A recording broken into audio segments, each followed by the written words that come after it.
పదే పదే ఆస్తుల విషయం మాట్లాడకండి, అసలు తెలియని వారు మాట్లాడడం ఎందుకు అని కూడా విజయమ్మ గారు ప్రశ్నించారు. ఇక డీసెన్సీ ఉన్న వాళ్ళు ఎవరైనా సరే మాట్లాడకూడదు. నాకు కూడా మాట్లాడడం ఇష్టం లేదు, కానీ ఇంకా వైసీపీ వాళ్ళు మాట్లాడుతున్నారు అంటే ఇక మొరగడం కుక్కల నైజం అనుకోవాలి. అంటే ఇండైరెక్ట్ గా వైసీపీ నాయకులు ఎవరైతే షర్మిల గురించి విజయమ్మ గురించి మాట్లాడుతున్నారో వాళ్ళని డైరెక్ట్గానే కుక్కలతోనే పోల్చింది. తప్పులేదు, ఆవిడ ఇంకో పదం కూడా చెప్పింది.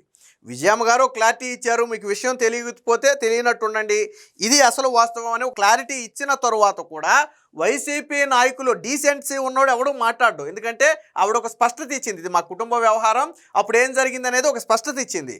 డీసెన్సీ ఉన్నోళ్ళు ఎవరు మాట్లాడకూడదు. డీసెన్సీ అనేది వైసీపీ పార్టీలో మీరు భూతద్దం పెట్టి ఎతికినా కనపడదు.